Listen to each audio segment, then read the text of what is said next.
Welcome to Griffonomics. Thanks for having me.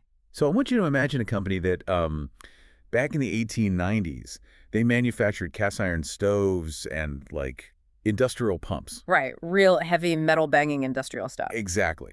But now, imagine that exact same manufacturer quietly, methodically transforming itself into this $52 billion enterprise software empire. And doing it almost entirely in the shadows, which is wild. It really is.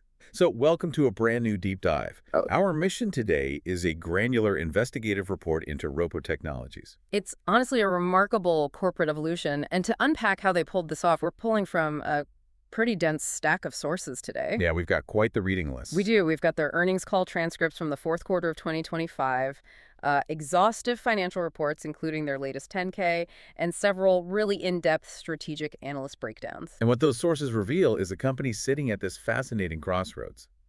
To frame our deep dive, we're analyzing what the analysts are calling the software eats labor inflection point. Roper is no longer making lawnmowers. They are this uniquely designed machine built for, well, one specific purpose, right?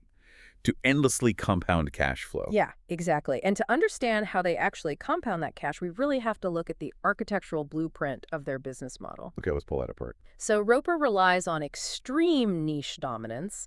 They deliberately hunt for what they call edge markets. I mean, we are talking about total addressable markets, or TAMs, that hover around just $1 billion to $4 billion.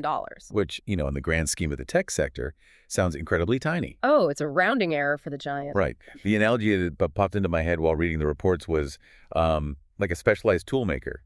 If I need a standard hammer, I can go to 100 different hardware stores. Okay. Oracle, Microsoft, Salesforce. They're out there making hammers for everyone. Mm-hmm. But Roper doesn't want to make a hammer. They want to make the absolute, only hyper-specific, uniquely calibrated wrench that, like, a mechanic on a nuclear submarine can use. That is a perfect way to visualize it. Because a $1 billion market, like we said, a Microsoft won't even get out of bed to compete for that. Right, it's not worth their time. Exactly. But to Roper, that tiny market is a fortress. The competitive intensity is practically zero. They might only have one or two competitors in that space. And once that submarine mechanic is trained on your hyper-specific wrench, they're never going to switch. Never. The switching costs become this impenetrable moat. Okay, so I understand the appeal of those niche monopolies, but here is where the blueprint gets really confusing for me. Okay, what stuck out to you? Well, according to the filings, they own 29 different businesses.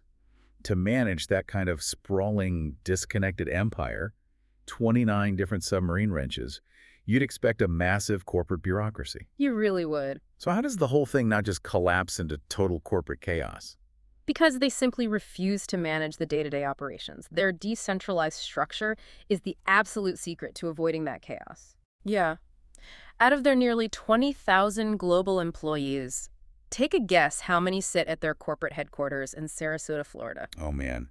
I don't know, a couple of thousand, at least enough to staff a massive HR and IT department, right? 130? Wait, what? 130 people governing a $52 billion company? That's it. That sounds like a massive oversight risk, doesn't it? It sounds totally counterintuitive, I know, but it is deeply intentional. Those 130 corporate employees, they do not manage software development, marketing, or sales. So what do? They are exclusively focused on capital deployment.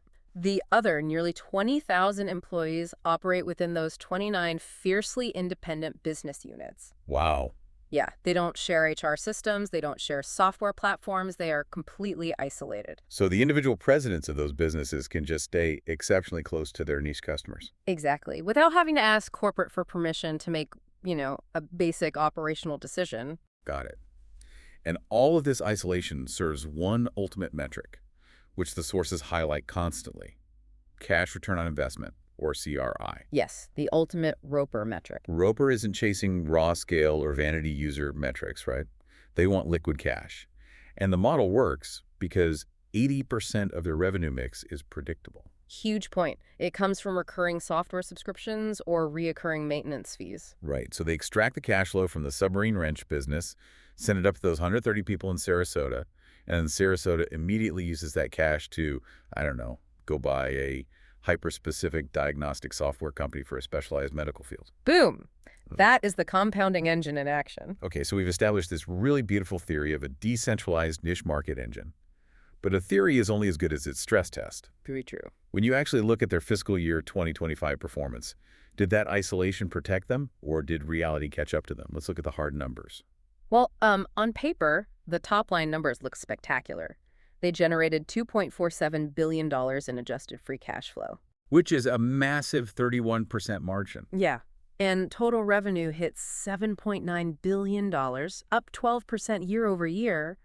But, and this is a big but if we dig into the earnings call transcripts, management was facing some really serious pressure from analysts. They definitely were. Because a 12% revenue jump sounds like a home run. But the analysts were laser focused on organic growth, which came in at only 5%. Right, and we have to separate those two types of growth to understand the tension here. Total revenue includes the money brought in by brand new companies Roper just bought. Right. Organic growth only measures the businesses Roper already owned at the start of the year. It tells you if the core engine is actually humming or if you're just, buying your way to higher revenue. Which is a crucial distinction. It is. And within that 5% organic growth, you had this tale of massive segment divergence. Yeah, on one side of the portfolio, you had Adderant, their legal software business.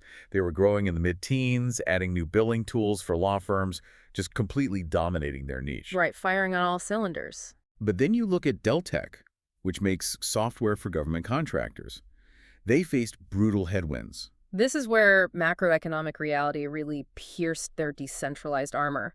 Deltek was severely hampered by government shutdowns in 2025. Yeah. And based strictly on the financial reporting, they were also hit by massive disruptions from the newly formed Department of Government Efficiency, or DOGE. And to be super clear for you listening, our sources are looking at this purely from a financial friction standpoint, completely separated from the politics of the department. We're just reporting on the source material here. Absolutely. We're looking at the mechanics. Regardless of the political mandate behind DOGE, the sweeping audits and immediate budget reviews created immense administrative friction. Right. For Deltek, this friction directly delayed perpetual license deals. Let's actually pause there for a second, because the difference between a perpetual license and a standard software subscription is crucial to understanding why the cash flow took such a hit. Go for it. Unlike a typical SaaS product where a client pays, say, $50 a month forever, a perpetual license is a massive one-time upfront cash payment. The client buys the software outright. Right. It's a huge lump sum. So when government audits freeze agency budgets, those massive upfront cash injections just stall out. It immediately drags down Roper's organic growth metrics. Exactly. And add to that the struggles at Dehydrated, their freight matching business. Dehydrated was navigating a persistent, brutal freight market recession. Right. There were simply fewer trucks moving fewer goods, which means fewer transactions on their software network. But the sources also highlight that Roper couldn't just blame the macro environment for everything. They had internal operational failures too. Oh, definitely. Specifically, the integration hurdles with a company they acquired called Procare, which builds childcare and daycare management software. Management had to openly admit on the earnings call that they dropped the ball on software implementations. And the mechanism behind that failure is such a perfect cautionary tale for M&A. Well, if a daycare center buys Procare software, it needs to be installed, the data needs to be migrated, and the teachers need to be trained. If Roper is too slow to implement that software... Like if it takes 6 months instead of 3 weeks. Exactly. If it drags on, that daycare cannot use the platform to bill parents. And if they aren't billing parents, Roper is not collecting its percentage of the payment processing fees. Wow, I see. Cash flow completely bottlenecks simply because of operational sluggishness. And that sluggishness highlights a massive structural risk looming over Roper's entire balance sheet. The analyst breakdowns point out that goodwill and intangible assets make up 62% of Roper's total assets, which equates to $21.34 billion. That is a staggering amount of risk. Just to clarify, for those who don't spend their weekends reading accounting textbooks, goodwill is essentially the premium Roper paid over the actual hard value of a business. Right. Software companies don't have factories, fleets of trucks, or heavy machinery. They have code and customer relationships. So when Roper buys a software company for $2 billion, almost all of that purchase price goes on the balance sheet as goodwill. And the danger there is a mechanism called impairment. If a business like Procare or Deltek stumbles significantly and their long-term value drops, accounting rules force Roper to write down the value of that goodwill. Which is bad news. Really bad. An impairment charge doesn't cost them cash out of their pocket today, but it completely crushes their reported earnings, wipes out on-paper shareholder equity, and can trigger massive panic among investors. So with the stock taking a hit from these missed expectations and this looming risk of goodwill impairment, you would expect management to retreat, right? Hoard their cash, pause their plans, weather the storm. You'd think so. But they did the exact opposite. They went on the offensive. They really did. They recognized what management explicitly called a valuation dislocation. In the fourth quarter of 2025, Roper bought back $500 million in stock at an average price of about $446. Wow.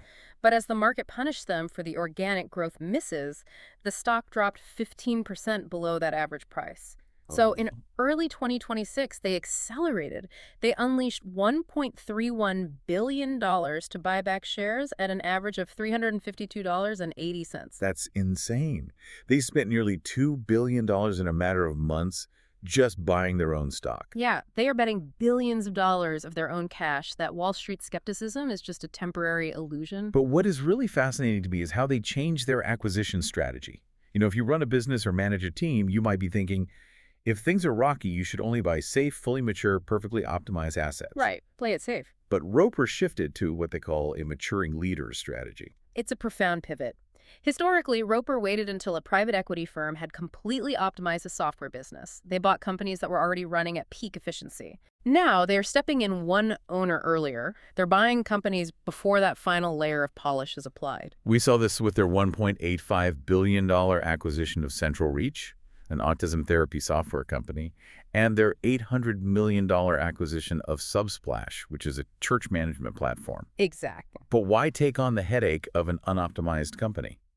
Because of the math behind margin expansion. The earnings call broke this down brilliantly. Capturing a business earlier allows Roper to combine top-line revenue growth with massive operational improvements. How does that work in practice? Well, if they buy Subsplash when its profit margins are in the high 20s, and Roper uses its playbook to push those margins into the low 40s over a few years, the compounding effect is explosive. Oh, wow. Yeah, by year 5, Roper captures 30 to 40% more cash flow than they would have under their old safe acquisition strategy. They are deliberately buying a steeper growth slope. But buying growth is only half the battle, right? How does Roper organically expand its footprint in these tiny edge markets when they already have a monopoly? That is the million-dollar question. And this brings us back to the core theme of our deep dive. Yeah. Their innovation strategy, and specifically how they are deploying artificial intelligence. I know. The term AI is thrown around in literally every single corporate presentation today. I have to admit, I read those sections of the 10K with a lot of skepticism. Yeah. Every legacy tech company on Earth is bolting a generic chatbot onto their 20-year-old software interface and claiming it's an AI revolution just to pop their stock price. And honestly, that skepticism is entirely justified. But Roper's philosophy on AI is fundamentally different. They do not view AI as a minor productivity tool like something to help a middle manager write an email 10% faster. Right. They view AI as a total adjustable market expander. This is that software eats labor concept we mentioned earlier. They're using AI to automate the actual physical labor their customers perform. So it's not a chatbot, it's a digital employee.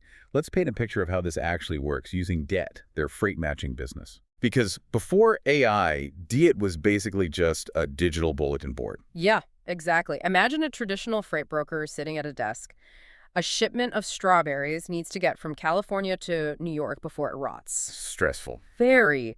That broker is frantically making 50 phone calls a day, looking at the deed load board, haggling over rates with truckers, trying to secure a rig. It is a highly manual, human labor-intensive process. But now, Roper's deploying AI to enable autonomous freight matching. The AI doesn't just suggest a price to the human broker, it literally becomes the broker. Yes. It analyzes the historical data, predicts the optimal rate, instantly matches the load with an available truck, and executes the digital contract in milliseconds. It entirely removed the human phone call from the equation. It's wild, and we see the same mechanism at Central Reach.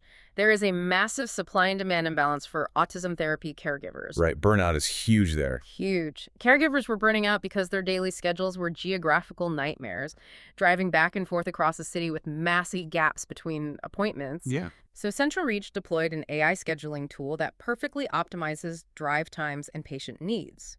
The sources note this specific AI deployment dropped caregiver turnover from a catastrophic 85% down to 40%. That is an incredible real-world impact. But here is the massive contradiction in Roper's strategy that I just can't shake. What's that? We established earlier that Roper is violently decentralized. 29 isolated islands. If you have 29 different business units trying to build autonomous AI systems, aren't they all just reinventing the wheel? You'd think so, yeah. Like paying different developers to solve the exact same foundational problems. Management recognized that exact risk. Decentralization is great for customer relations, but it is terrible for cutting-edge technological development. So how do they fix it? To solve this, Roper created what they call the AI Accelerator. They hired centralized AI leaders Shane Luke and Eddie Raphael to sit at the corporate level. You just said the corporate level doesn't dictate operations. And they still don't. Luke and Raphael don't force product roadmaps down the throats of the business presidents. Instead, they build specialized internal strike teams. Oh, interesting. Yeah, think of them as internal consultants armed with shared open-source AI components.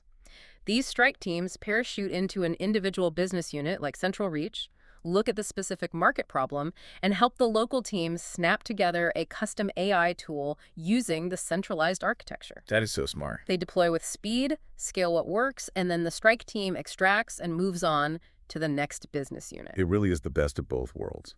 Shared central intelligence combined with highly specific local execution. Exactly. So all of this strategic maneuvering, the massive $2 billion buybacks, the maturing leader M&A pivot, the AI strike teams, it all sets the stage for how they're viewing the future. Let's look at their guidance for 2026. Let's do it. They are projecting 8% total revenue growth, but only 5 to 6% organic growth. Adjusted diluted earnings per share are projected at $21.30 to $21.55. And Wall Street analysts were pressing them really hard on this during the Q&A portion of their earnings call. With all these AI deployments and new acquisitions, why is the organic growth guidance so safe? And what did management say? Their answer was a masterclass in conservative posturing. They have intentionally baked absolutely zero macroeconomic recovery into this guidance. Meaning they are assuming the freight market stays in a recession and government budgets remain sluggish. They are only promising what they can strictly control. Exactly. But there is a massive external catalyst they didn't bake into their operational guidance, and we have to report on it because of its sheer financial scale. Ah, yes. We're talking about the legislative tailwind from the recently passed One Big Beautiful Bill Act, or OBBA. Right. And keeping our analysis strictly to the financial mechanics outlined in the corporate filings, the passage of OBBBA fundamentally alters the math for Roper's compounding engine. It really does. Specifically, the bill repealed the IRC Section 174 domestic R&D capitalization requirements. Right. And to understand why this matters, you have to look at how software companies were previously taxed. Under the old rules, if Roper spent $100 million developing a new AI tool, they couldn't deduct that entire expense from their taxes in year one. They couldn't. No. The government forced them to amortize or spread out that deduction over 5 years. So they could only deduct $20 million today, meaning they had to pay cash taxes on $80 million of phantom profit that didn't really exist. That is a massive drain on liquid cash. Huge. But OBBA repeals that requirement, allowing companies to immediately deduct their domestic research and development expenses in the year they occur. For a company like Roper that invests heavily in organic software development, this single tax code change handed them an immediate $150 million cash tax benefit. $150 million in pure liquid cash flow. And because of their structure, that cash doesn't just sit in a bank account. Right, it gets fed directly back into the Sarasota capital deployment machine. Exactly. Ready to be used for more stock buybacks or another maturing leader acquisition. So when we look at the totality of these sources, the flawless cash generation, the highly strategic M&A pivot, the AI strike teams acting as TAM expanders, and the ultra-conservative guidance paired with a massive tax tailwind. What is the final verdict on Roper Technologies? Well, based on the strategic analyst reports in our SAC, the verdict is incredibly definitive.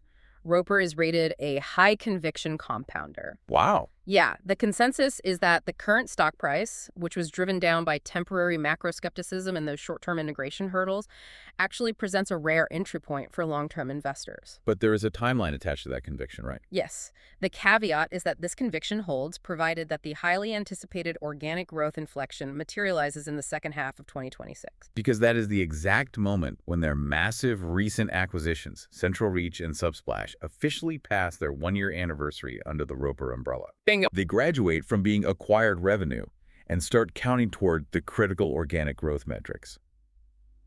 If the strike teams execute, the back half of 2026 should show explosive organic acceleration. It is a meticulously designed system. This has been such an eye-opening deep dive, and as we wrap up, I really want you to think about how you approach your own career, your investments, or your business strategy. Are you constantly fighting to build the most generic hammer in the biggest possible market, fighting off 100 competitors? Or are you focusing on finding defensible niches? Are you looking for ways to be the only submarine wrench available, protecting your margins and compounding your returns? That's a great takeaway. And that leads to a final provocative thought to mull over as we close out the analysis today. We explored how Roper is using AI not just to write emails faster, but to allow software to eat labor. If AI truly allows software to consume and automate complex manual labor in these tiny edge markets, will the traditional metrics we use to value human-centric service companies become completely obsolete within the next decade?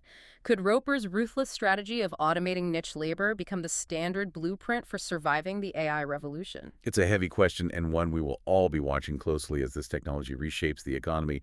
Thank you so much for joining us on this deep dive. Risk defined, portfolio protected.